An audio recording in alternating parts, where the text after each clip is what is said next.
Hi, I'm Delusion Dispeller. I thought I'd just do a random video today about the narcissists in my life, in my past, and some most recently. Of course, I'll change all the names and the situations and things so as to protect identity because it's just kind of rude to do to them what they do to us, even though maybe on some level it's empowering to get back at the narcissist. I'm kind of past all that need to have revenge and need to connect with them and reconnect and try to make them like me and all. I'm past all that. So, let me begin at the beginning. The first kind of narcissistic person in my life was my stepdad. But he wasn't a total narcissist. He had some narcissistic tendencies, but it was because he had other personality issues and other mental disorders, such as he was obsessive compulsive, which means the constant hand washing and just really intense obsessions with things. I don't know all of what his obsessions were. My mom probably knows that more than I would. But I do remember he used to brush his teeth at length in the mirror, like for hours. And he would have toothpaste all the way from the toothbrush all the way up to his elbow because he had to get those teeth so clean. Ironically, he was a smoker, so his teeth were never as clean as they probably should have been. But he was very incessant on brushing his teeth like that. He also had obsessive compulsive personality disorder, which is different from OCD. And that means that he was very perfectionistic. Nothing was ever good enough. He was always striving for this perfection in everything, and he never obtained it. He also expected everybody around him to be perfect and do things perfectly. So on Saturdays, my brother and I would have a big, long chore list, literally a long one.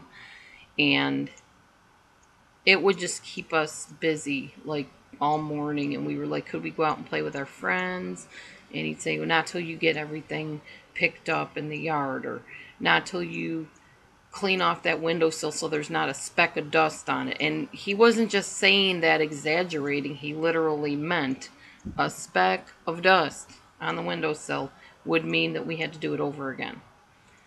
As a result, I tend to be a little bit obsessive compulsive at times myself, and not so much as I used to be years ago with my kids and stuff, but I definitely hold myself to a very high standard of perfection at times. It just kind of, it grows on you when you live with somebody like that. So those were a couple of his personality disorders. And he was also probably bipolar, a bit borderline at times, very paranoid towards the end before he passed away. He thought people were out to get him. I'm sure he thought like people were listening in on conversations.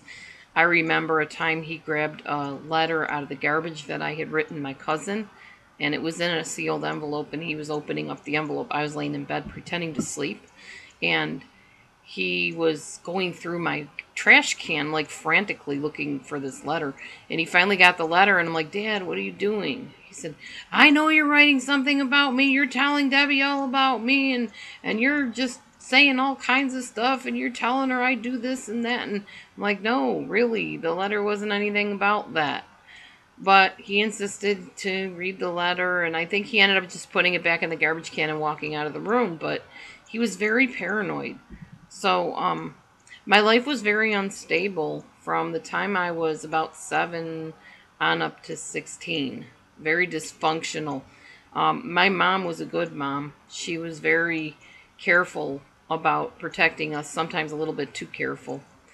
And she always wanted the best for us. She always wanted to see us succeed, and she still does. She's a good mother.